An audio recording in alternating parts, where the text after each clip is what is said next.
کردگاه. نکته اول. نکته دوم، ببینید برجام رو من میبینم تو این کشور دارن ازش یک نقد خیلی سطحی میکنن. به نظر من اون نقد سطحی اینه که آقا نمیدونم تحریم کم شد، 4 تا هواپیما آمد، نمیدونم 4 میلیارد دلار پول اومد، نمیدونم اگه برجام نبود جنگ میشد فلان اینا. من میگم با این منطق من اصلا انقلاب رو رد میکنم.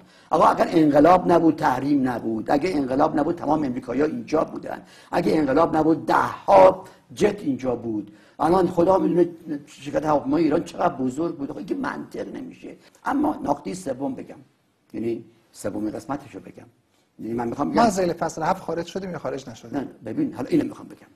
بله از ذیل فصل 7 منشور ملل متحد ما خارج نشدیم که. آخه یعنی چه خارج شدیم؟ اونجا هستش تا روز آخر، هنوز خارج نشدیم.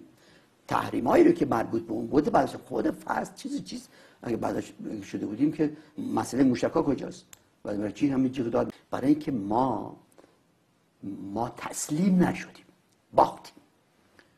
آقای اوباما میگه ما بدون اینکه یه گلوله شلیک بکنیم ایرانی‌ها رو تسلیم کردیم. این حرف من نیست، حرف اوباما از تمام دنیا هم شنید، من جمله رهبرای خودمون. خانم هیلاری کلینتون هم عین همینو گفت که ما بدون اینکه یه گلوله در بکنیم اینا رو تسلیم کردیم،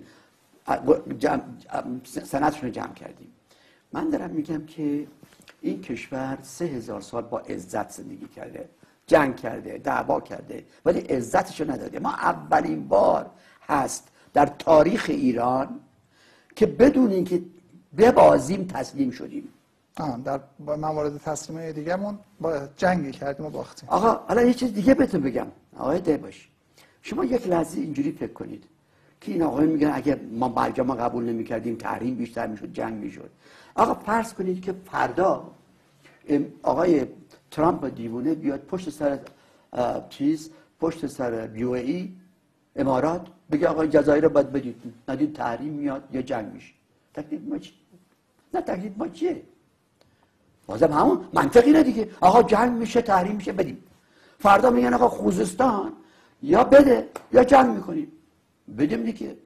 دارم از منطق حرف میزنم. این منطق بی خوده، این منطق غیر ملیه، این منطق خودفروشیه، وطن پرستی نیست.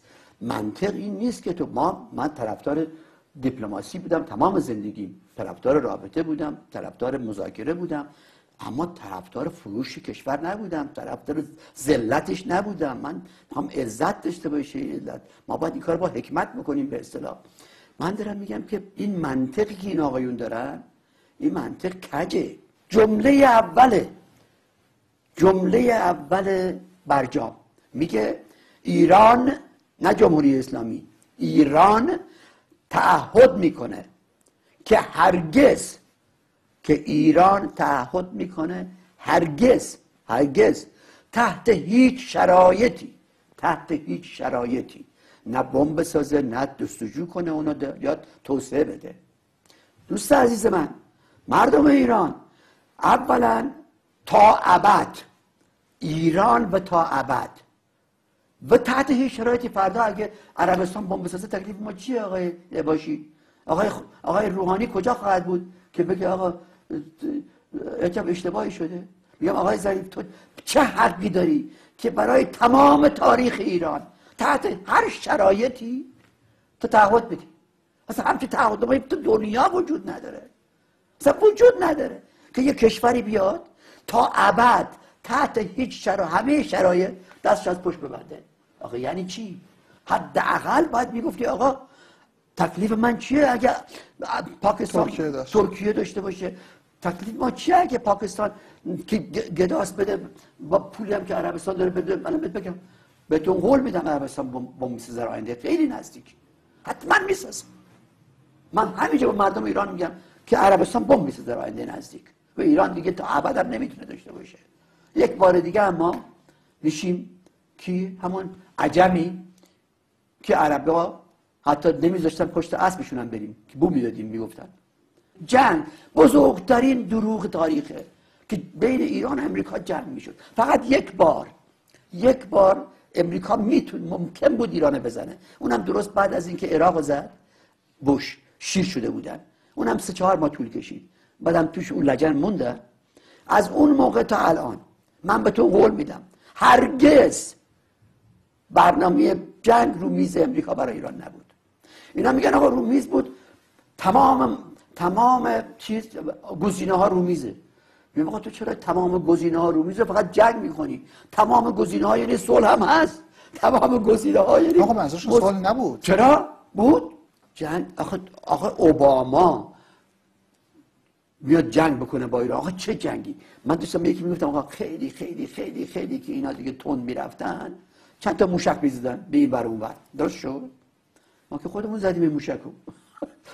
مگه ما چه کار کردیم؟ ما امریکا بگه بدتر از اون میکرد که ما با غریزسازی خودمون کردیم. بیشتر از این نمیکرد والله. یعنی همون بمبی که می‌خواستن بزنن نیروگاه رو خراب بکنن خودمون شناس ریختیم. ما خودمون خراب کردیم. آقا هر بمبی رو میزدن 98% اورانیوم غنی شده ما رو از بین نمیبردن. ما 98% چه انداختیم دور. آقا کدوم بمب بود که از 100% 98% خراب کنه؟ هیروشیما هم نبود.